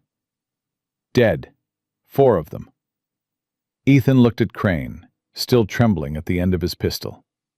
"You brought 6 men to murder my family." "I didn't." 4 of them are dead now, because of you." "Whitfield made me. He said if I didn't help, he'd destroy me too." "So you chose to destroy us instead." Crane's composure shattered completely. Tears streamed down his face, cutting tracks through the soot. "Please, please don't kill me. I have a wife, children. I was just doing my job." "Your job?" Ethan stepped back, lowering his pistol. "Jed, tie him up, him and the other 2. We'll let the marshal sort out what to do with them." "You're not going to—" "Kill an unarmed man? No." Ethan's voice was cold. "But you're going to tell the marshal everything. Every order Whitfield gave you, every payment, every threat. And then you're going to testify in court." "Whitfield will destroy me." "Whitfield's going to prison. If there's any justice left in this territory, he'll hang for what happened here tonight." A new voice cut through the chaos. "Ethan!" Clara, running toward him through the smoke, her robe flying, her face streaked with tears. I told you to stay in the cellar. I heard the shooting stop. I thought you were... She threw herself into his arms, sobbing against his chest. Ethan held her tight, his wounded arm screaming in protest. But he didn't care. I'm here. I'm alive. We all are. The boys are terrified. Benjamin keeps asking if the bad men are going to hurt you. The bad men are done. They won't hurt anyone again. Clara pulled back, looking up at his face. Even smoke-stained and exhausted, she was the most beautiful thing he'd ever seen. Your arm. It's nothing. It's bleeding everywhere. Clara, look at me. He cupped her face in his hands, forcing her to meet his eyes. We won. They came for us with guns and fire, and we won. It's over. Is it? Is it really over? Before Ethan could answer, the thunder of approaching hooves made them both turn. A dozen riders crested the hill, silhouetted against the pre-dawn sky. Ethan raised his pistol, stepping in front of Clara. Easy, a familiar voice called out. It's Judge Harrison. We saw the fire from town. Relief washed over Ethan like a physical wave. The judge rode at the head of a posse, armed men from town who'd ridden out to investigate the distant flames. What happened here? Harrison demanded, taking in the burning barn, the bound prisoners, the bodies scattered across the property. Douglas Whitfield happened. Ethan's voice was flat. He sent men to kill us all, murder a woman and 2 children rather than lose a custody battle. Harrison's face hardened. I'll wire the territorial marshal immediately, and the federal authorities. Whitfield's connections won't protect him from this. Will it be enough? 6 men dead or wounded in an attack on a civilian family? Arson? Attempted murder? Conspiracy? The judge shook his head. Whitfield's finished. Even his money can't buy his way out of this. The next hours passed in a blur. The posse helped fight the remaining flames, though the barn was a total loss. 4 horses dead, most of the equipment destroyed. Months of work and thousands of dollars gone in a single night. But everyone who mattered was alive. Frank's wound was serious, but not fatal. Sam had a concussion that would keep him in bed for weeks. Jed had taken shrapnel in his leg, but refused treatment until everyone else was seen to. Clara worked alongside the men, bandaging wounds, distributing water, keeping the twins calm and occupied. She moved with the same efficient grace she brought to everything. But Ethan could see the tremor in her hands, the fear she was barely holding at bay. By mid-morning, the immediate crisis had passed. The prisoners were on their way to town under armed guard. Judge Harrison had dispatched riders to Cheyenne with detailed reports of the attack. The dead attackers had been laid out in a row, covered with canvas, until arrangements could be made. Ethan stood in what remained of his barn, staring at the charred ruins. 8 years of work. His entire savings when he'd bought the property. Countless hours of sweat and labor and hope. Gone. Ethan. He turned. Clara stood behind him, the twins at her side. All 3 looked exhausted, shell-shocked, but alive. Gloriously, miraculously alive. It's just a building, Clara said softly, reading his thoughts. It can be rebuilt. With what? I've got nothing left. The cattle will have to be sold to cover the losses. The equipment. We'll find a way. We always do. Benjamin tugged on Ethan's hand. Uncle Ethan, are you sad about the horses? The innocent question cracked something in Ethan's chest. He knelt down, pulling the boy close. Yeah, buddy. I'm sad about the horses. Me too. Especially Bella. She was my favorite. Mine too. Thomas stood apart, watching with those two old eyes. "We can help rebuild. Mama taught us to work hard." "I know you did." "It's our home now." Thomas's chin lifted with familiar Coulter stubbornness. "We're not going to let bad men take it from us." Ethan looked at his nephew, at Daniel's son, speaking with a courage that belied his 5 years, and felt something shift inside him. The ranch wasn't gone. The barn was gone. The horses were gone. But the land remained. The house remained. And more importantly, the family remained. "You're right, Thomas. This is our home, and we're going to fight for it." "How?" Clara asked quietly. "We don't have the money to rebuild. The cattle alone won't cover." "We'll figure it out. Together." The word hung between them, weighted with meaning. Clara stepped forward, closing the distance. "Together." "I know it's not much of an offer right now. A burned-out ranch, a man with more enemies than assets, a future full of uncertainty." "Ethan." "But I love you, Clara. I love Thomas and Benjamin like they were my own sons. And I want to spend whatever time I have left building something with you." Clara's eyes filled with tears. "Are you proposing?" "I'm trying to." Doing a poor job of it, apparently. "No," she shook her head, laughing through her tears. "You're doing fine." "Is that a yes?" "Ask me properly." Ethan glanced at the twins, who were watching with wide-eyed fascination. "Clara Whitfield, will you marry me? Will you let me be a father to your sons, a partner in your life, a family for whatever years we're granted?" Clara's answer was to kiss him, deep and long and full of promise. "Yes," she whispered against his lips. "Yes, yes, yes." "Mama's kissing Uncle Ethan," Benjamin announced loudly. "We can see that," Thomas replied with 5-year-old exasperation. Clara laughed, breaking the kiss but staying close, her forehead pressed against Ethan's. "What happens now?" she asked. "Now we rebuild. Together." "With what?" "I don't know yet. But we'll find a way. We always do." The sound of approaching horses made them all tense. But this time, the rider was familiar. Judge Harrison, returning from town. "Coulter, news from Cheyenne."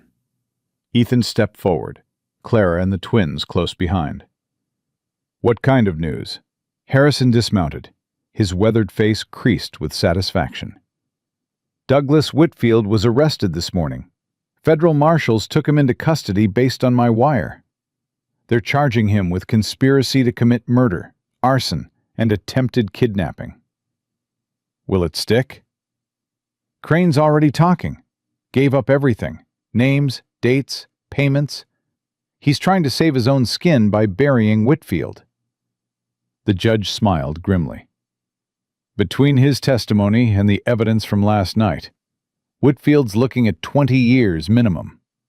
Probably more."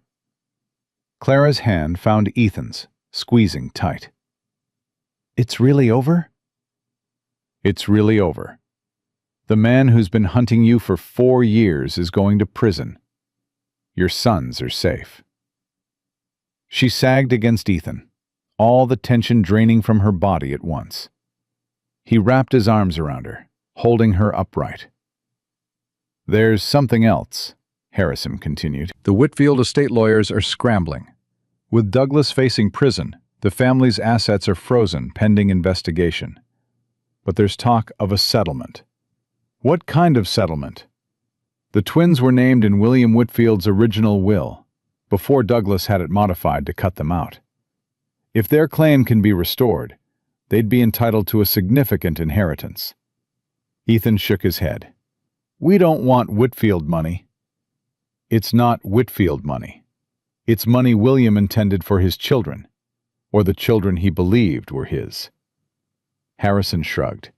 "You could refuse it, but it might be enough to rebuild that barn, replace those horses, give those boys a proper future."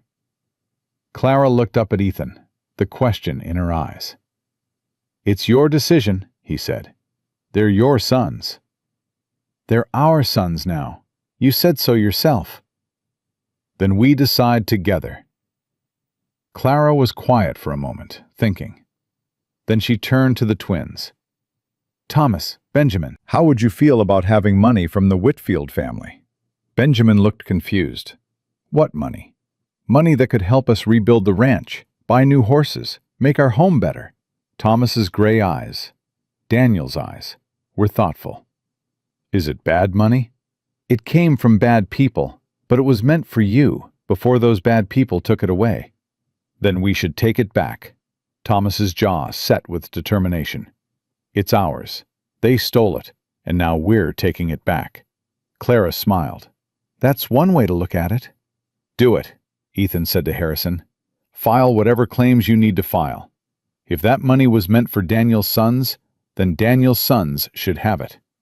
The judge nodded. "I'll start the paperwork today." The weeks that followed were a whirlwind of activity. True to his word, Judge Harrison pursued the Whitfield estate with relentless legal precision. Douglas Whitfield's arrest had thrown the family into chaos, and the lawyers were eager to settle outstanding claims rather than face prolonged litigation. The settlement, when it came, was larger than anyone expected. Enough to rebuild the barn twice over. Enough for new horses, new equipment, new fences. Enough to turn the Coulter Ranch from a struggling operation into a thriving one. But the money was secondary to what really mattered. On a clear Sunday morning, with Jed as best man and the entire town as witnesses, Ethan Coulter married Clara Whitfield in the small church at the edge of town. She wore a simple white dress that Maggie Thompson, the town seamstress, had sewn especially for the occasion. Her dark hair was pinned up with wildflowers, and her eyes shone with a happiness that made Ethan's heart ache. Thomas stood solemnly at his mother's side, holding the rings. Benjamin kept tugging at his too stiff collar, but his face was wreathed in smiles. "Do you, Ethan James Coulter, take this woman to be your lawfully wedded wife?" "I do." "Do you, Clara Marie Whitfield, take this man to be your lawfully wedded husband?" "I do." "Then by the power vested in me by the territory of Wyoming, I pronounce you husband and wife. You may kiss the bride." Ethan pulled Clara into his arms and kissed her thoroughly, to cheers and applause from the assembled townsfolk. "Mama and Papa are kissing again," Benjamin announced loudly. The word hit Ethan like a thunderbolt. Papa. Not Uncle Ethan. Papa. He broke the kiss and looked down at Benjamin, who was grinning up at him with pure, uncomplicated joy. "Can I call you Papa now?" the boy asked. "Since you married Mama?" Ethan's throat closed completely. He knelt down, gathering both twins into his arms. "Yeah, buddy. You can call me Papa." "Papa," Thomas said, testing the word. Then, more firmly, "Papa." Clara stood watching, tears streaming down her face, her hand pressed to her heart. "I love you," Ethan said, looking up at her. "All of you. So much it hurts." "I love you too."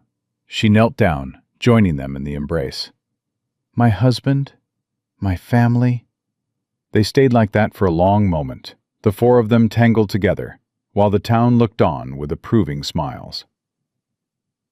Later, at the reception in the town hall, Jed found Ethan standing alone for a moment, watching Clara dance with the twins. "Daniel would be proud," the foreman said quietly. "You think?" "I know. He always wanted you to find happiness. Always said you deserved a family, even when you were too stubborn to believe it yourself." Ethan watched his wife spin Benjamin around while Thomas watched with dignified amusement, so like Daniel at that age that it made his chest ache. "I used to think happiness was something that happened to other people," Ethan said. "That I'd burned through my share during the war and had nothing left. And now?" Now I think happiness isn't something you find. It's something you build, day by day, choice by choice. He smiled. Clara taught me that. Smart woman. The smartest. Clara caught his eye across the room and smiled. That radiant, transforming smile that still made his heart skip after all these weeks. "Papa!" Benjamin called, waving frantically. "Come dance!" "Go," Jed said, clapping him on the shoulder. "Your family's waiting." Your family. The words settled into Ethan's chest like a homecoming. He crossed the room and swept Clara into his arms, spinning her while the twins shrieked with laughter. The music swelled around them. The community celebrated with them. And for the first time in longer than he could remember, Ethan Coulter felt whole. The war had taken his brother. The years had taken his hope. But life, in its mysterious way, had given him back everything he'd lost, and more than he'd ever dared to dream.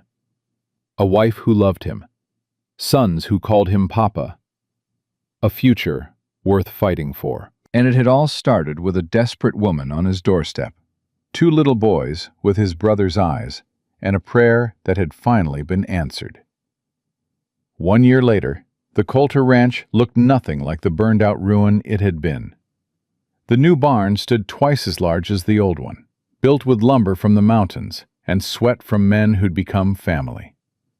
12 horses filled the stalls now, including a gentle mare named Hope that Benjamin had claimed as his own.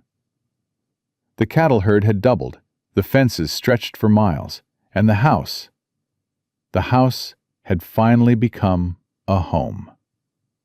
Ethan stood on the porch, watching the sunset paint the Wyoming sky in shades of gold and crimson. A year ago, he'd stood in this exact spot, a solitary man convinced he needed no one. Now, Clara's laughter drifted from the kitchen, mingling with the twins' excited chatter.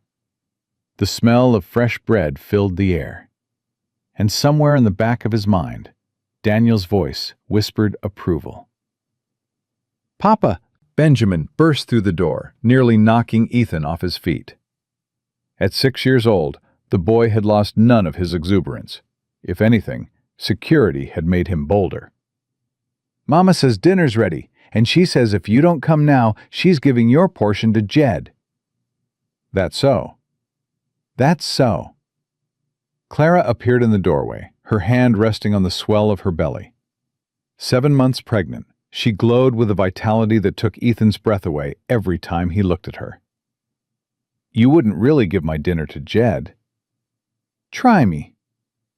Ethan laughed and swept her into his arms, careful of her belly. "You're getting mean in your old age, Mrs. Coulter." "I learned from the best, Mr. Coulter." Thomas emerged behind his mother, a book tucked under his arm. At 6, he'd developed a voracious appetite for reading that Clara encouraged with every book she could find or order from back east. "Papa, I finished the history of Wyoming Territory." "Did you know this land used to belong to the Shoshone?" "I did know that. It's not fair what happened to them. The book says the government broke promises. Governments do that sometimes. It's up to regular folks to be better." Thomas considered this with his usual gravity. "I'm going to be better. When I grow up, I'm going to make sure promises get kept." "I believe you will." They filed inside for dinner, the whole family, plus Jed, who'd become as much a grandfather figure to the twins as a foreman to the ranch. Frank had moved on after his shoulder healed, heading south to find his own children in Mexico. Billy had married a girl from town and started his own small spread nearby. Sam had retired to a cabin on the property, content to spend his remaining years fishing and telling lies about his younger days. The table was crowded now, noisy with conversation and laughter. Such a contrast to the silent meals Ethan had endured for years, eating alone in a house that echoed with emptiness. "I got a letter today," Clara announced as she passed the potatoes. "From who?" "Judge Harrison. Douglas Whitfield died in prison last month." The table went quiet. Ethan set down his fork. "How?" "Heart failure, apparently. He'd been sick for a while." Clara's voice held no satisfaction, no triumph, just finality. It's over. Truly over. Ethan reached across and took her hand. How do you feel? I don't know. Relieved? Sad? She shook her head. He was a monster, but he was still Thomas and Benjamin's grandfather. By blood, if nothing else. He wasn't their grandfather, Thomas said firmly. Uncle Daniel was their father. That makes you their grandfather, Papa. Not that bad man. The logic was sound, if unconventional. Ethan smiled. I'm not sure that's how family trees work, son. It's how our family tree works. We get to decide who belongs and who doesn't. That's what Mama said. Clara's eyes glistened. I did say that. Then it's settled, Benjamin declared, mouth full of potatoes. We don't have a bad grandfather. We have a good papa, and a good mama, and a good Uncle Jed, and a good baby coming. The baby's not here yet, Thomas pointed out. But it will be. Mama's belly gets bigger every day. That means the baby's growing. Thank you for that observation, sweetheart. Clara patted her stomach. And yes, your sister is growing very well. Sister? Ethan's head snapped up. You said you couldn't know for certain. I lied. Maggie Thompson checked me yesterday. She's certain it's a girl. A girl. Ethan's voice came out strangled. We're having a daughter? We're having a daughter. Benjamin whooped with excitement. Thomas looked thoughtful. I've never had a sister before. Will she be annoying? Probably, Jed said dryly. Sisters usually are. But you'll love her anyway. What are we going to name her? Benjamin bounced in his seat. Can we call her Princess? Or Butterfly? Or... Absolutely not, Clara laughed. We were thinking something more traditional. Like what? Ethan and Clara exchanged glances. They'd discussed this privately, but hadn't made a final decision. We thought... Daniel, Ethan said quietly. Daniela, maybe. Danny for short. After your real father. Thomas went very still. Benjamin's bouncing stopped. You want to name her after our first papa? Thomas asked carefully. If that's all right with you. If it feels wrong, we can choose something else. It doesn't feel wrong. Thomas's gray eyes, Daniel's eyes, shone with unshed tears. It feels right, like he's still part of our family, even though he's gone. He is still part of our family. He always will be. Benjamin had been uncharacteristically quiet, processing. Now he spoke up. I don't remember him, our first papa. I was too little. You were a baby, Clara said gently. But he would have loved you so much. Both of you. How do you know? Because I knew him. For one night, I knew exactly who he was. And he was brave and kind and full of love. Clara reached across the table to touch her son's face. Just like you. Benjamin's lower lip trembled. I wish I could have met him. In a way, you did. Every time you laugh, every time you show courage, every time you love someone with your whole heart, that's Daniel. That's your father, living on through you. The boy threw his arms around his mother, burying his face in her shoulder. Clara held him tight, her eyes meeting Ethan's over Benjamin's head. This was family. This messy, complicated, beautiful thing they'd built from grief and hope and stubborn determination. It wasn't perfect, but it was theirs. So the baby will be Daniela, Thomas said, steering the conversation back to practical matters with his usual efficiency. And we'll call her Danny. And she'll be a Coulter, like us. Like all of us, Ethan confirmed. Good, Thomas nodded with satisfaction. Then it's decided. After dinner, while Clara put the twins to bed, Ethan walked out to the new barn. The horses nickered greetings as he passed, their breath warm in the cool evening air. He stopped at the last stall, where a young stallion stood watching him with intelligent eyes. The horse was black as midnight, powerful and spirited, nothing like gentle old Bella, who'd died in the fire. "Hey, Daniel," Ethan murmured, rubbing the stallion's nose. "Yeah, I know. Named a horse after my brother. Clara thinks I'm sentimental. She's probably right." The horse snorted, which Ethan chose to interpret as agreement. "We're having a girl. Can you believe it? A daughter. After everything that happened, after all those years alone." He shook his head. "Danny always said I'd make a good father. I thought he was crazy. Turns out he knew me better than I knew myself." He usually did. Ethan turned. Clara stood in the barn doorway, a shawl wrapped around her shoulders. "You should be resting." "I should be with my husband."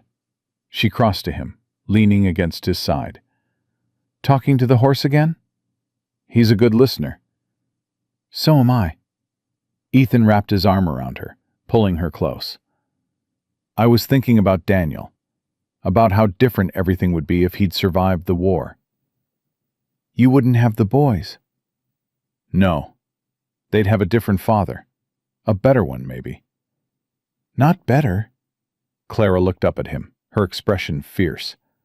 "Different, but not better. You love those boys like they're your own flesh and blood." "They are my flesh and blood. Daniel's sons are my sons." "See? That's what makes you a good father. Not biology. Love." She placed his hand on her belly, where tiny kicks rippled beneath his palm. "This baby is lucky. She's going to grow up with a father who chose to love her, not one who had to." "I didn't choose." I couldn't help it. Even better. They stood together in the quiet barn, feeling their daughter move, surrounded by the sounds and smells of the life they'd built. "Are you happy?" Clara asked quietly. "Truly happy?" "More than I ever thought possible." "Even after everything? The fire, the attacks, all the danger?" "Because of everything. Because you came to my door starving and desperate, and I almost turned you away. Because I was so broken I couldn't see what was right in front of me. Because somehow, despite all my stubbornness, you stayed." "I didn't have anywhere else to go." "You could have left after the danger passed, found a position somewhere else, started over without the burden of a scarred rancher and his ghosts." Clara turned in his arms, facing him fully.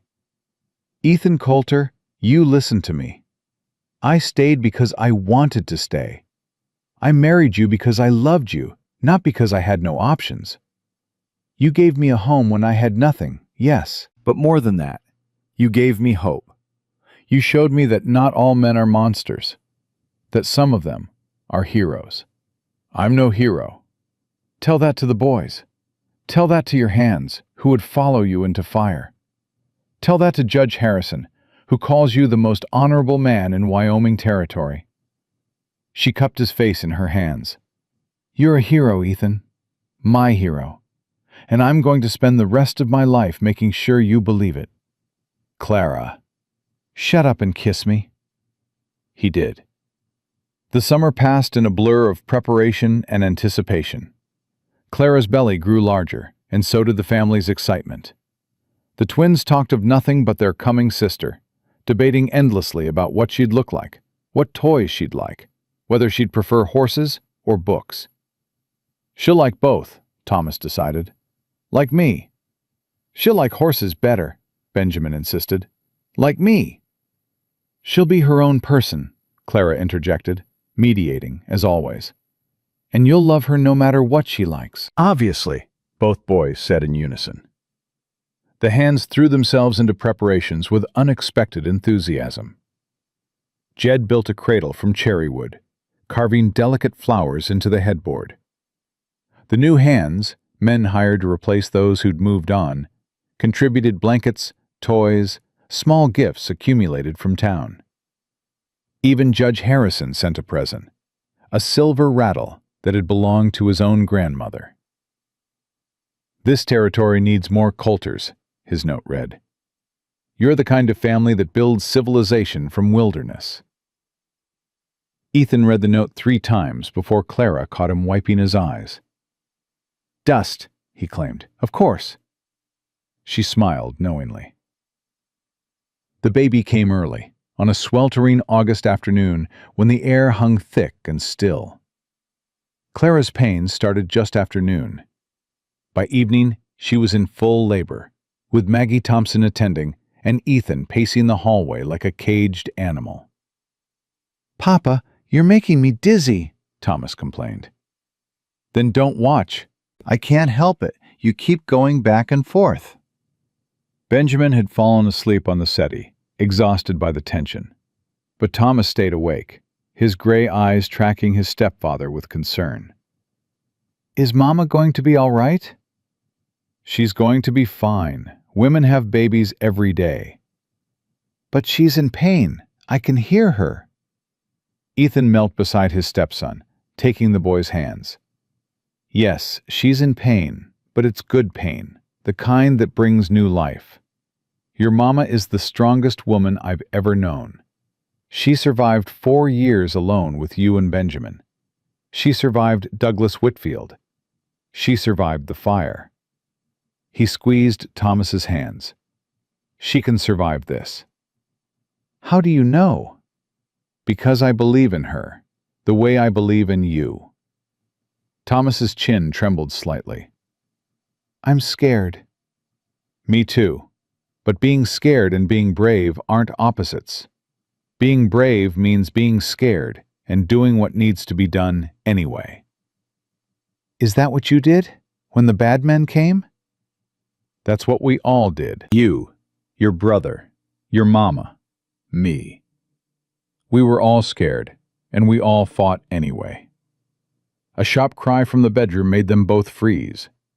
Then, moments later, a different sound. Thinner, higher, more wonderful than anything Ethan had ever heard. A baby's wail. The bedroom door opened. Maggie Thompson emerged, her face creased with exhaustion and joy.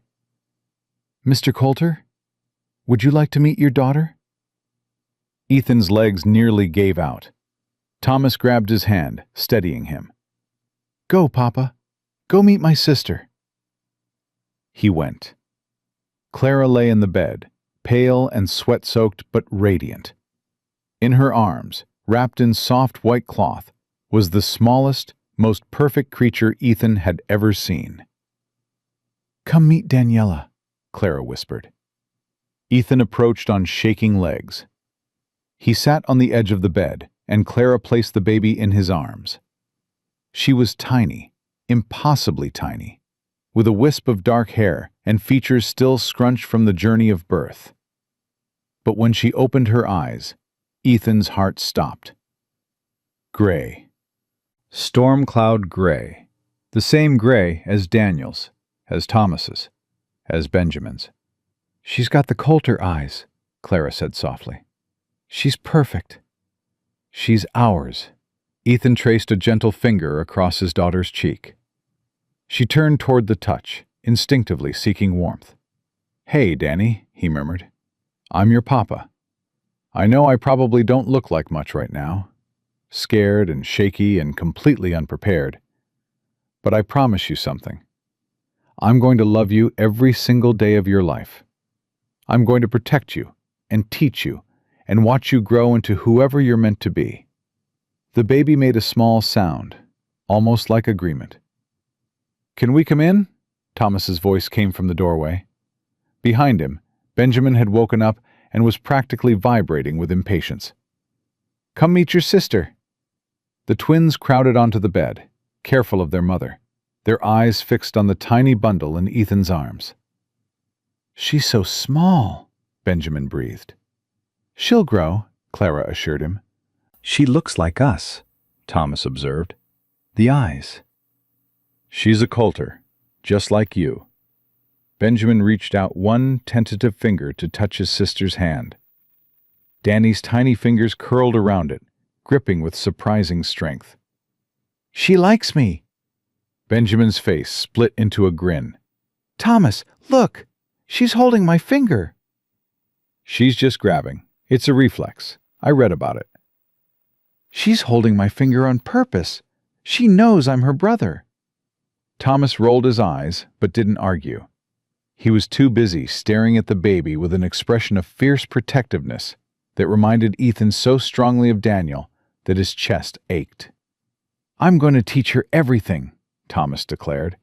How to read and ride and be brave. Me too, Benjamin added. I'll teach her about horses and chickens and climbing trees. She can't climb trees. She's a baby. She won't be a baby forever. Boys, Clara's voice was gentle but firm. Your sister needs quiet. And your papa needs to hold her a little longer before passing her back. We can stay though, right? We can watch? You can stay. The twins settled on either side of their mother, close but not touching the baby, their faces full of wonder. Ethan looked at his family, his wife, his sons, his newborn daughter, and felt something break open inside him. Not pain, something better. Something like healing. Thank you, he said quietly. Clara looked up. For what? For showing up on my doorstep. For being stubborn enough to stay. For giving me a family when I'd convinced myself I didn't deserve one. You deserved one all along. You just needed someone to remind you. And now? Now you have 4 people who'll remind you every single day. Clara smiled, that radiant smile that had captured his heart. Whether you like it or not. I like it. Ethan leaned down to kiss his wife, then his daughter's forehead. I love it. That night, with Danny sleeping in her new cradle and the twins in their rooms, Ethan and Clara lay together in the darkness. Ethan? Do you ever think about how different things could have been? If I'd never answered your advertisement? If I'd gone somewhere else? Sometimes. What do you think would have happened? I think I'd have spent the rest of my life alone, convincing myself that's what I wanted. I think the ranch would have succeeded or failed based on numbers, not meaning. I think I'd have died without ever knowing what happiness felt like. Clara was quiet for a moment. And me? You'd have survived. You're too strong to give up. But I think you'd have spent your whole life running, never finding a place that felt safe. And the boys? They'd have grown up watching their mother struggle, learning that the world was cruel and unforgiving. They'd have been survivors, but maybe not happy ones. That's a bleak picture. That's why I'm grateful for reality instead. Ethan pulled her closer. This reality, where we found each other against all odds, where Daniel's sons have a home, where his daughter carries his name, where everything that should have broken us made us stronger instead. You're getting philosophical in your old age. I'm getting honest. There's a difference. Clara laughed softly. I love you, Ethan Coulter. I love you too, Clara Coulter. In the other room, Danny stirred and fussed. Without a word, both parents started to rise, then looked at each other and laughed. I'll go, Ethan said. You rest. He patted across the floor to the cradle, lifting his daughter with hands that had learned gentleness through necessity. He held her close, humming a tuneless melody until her fussing settled into soft breathing. Your Uncle Daniel would have loved you, he whispered. He would have spoiled you rotten, taught you to ride, defended you against every boy in the territory. But he's not here, so I'll do it for him. I'll love you twice as much. Once for me, once for him. Danny's gray eyes opened, gazing up at him with the unfocused wonder of a newborn. That's right, little one. Those are Coulter eyes. You come from a family of survivors, of fighters, of people who love fiercely and never give up. He kissed her forehead. And you're going to be the best of us all. He settled into the rocking chair, daughter cradled against his chest, and watched the stars through the window. 1 year ago, he'd been a broken man, empty, alone. Now he had more than he'd ever dreamed possible. A wife who loved him, sons who called him Papa, a daughter who carried his brother's name and his family's eyes. A future worth fighting for. Ethan Coulter had spent years believing that the war had taken everything from him, that happiness was for other people, softer people, people who hadn't seen what he'd seen or lost what he'd lost. He'd been wrong. Because the truth, he'd learned, was that happiness wasn't something that happened to you.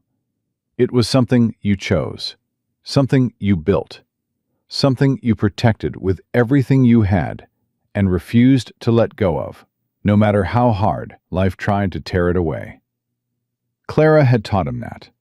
The twins had reinforced it. And now Danny, sleeping peacefully in his arms, would carry that lesson forward into a future none of them could imagine. The Coulter legacy wasn't land or cattle or money. It was love. And love, Ethan finally understood, was the only thing worth fighting for. As dawn broke over the Wyoming mountains, painting the sky in shades of rose and gold, Ethan Coulter held his daughter close and whispered a promise into the morning air. I will never leave you. I will never abandon you. I will love you and protect you and fight for you until my last breath. That's what Coulters do. That's what family means. And you, little Danny, are surrounded by family who will move heaven and earth to keep you safe. The baby sighed contentedly, nestling closer to his heart.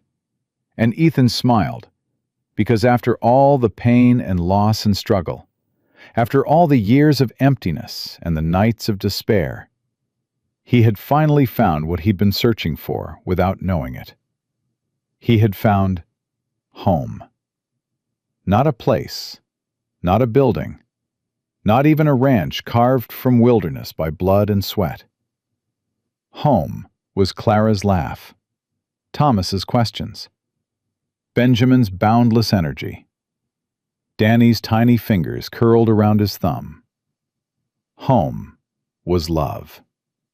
And love, Ethan Coulter knew at last, was the greatest adventure of all.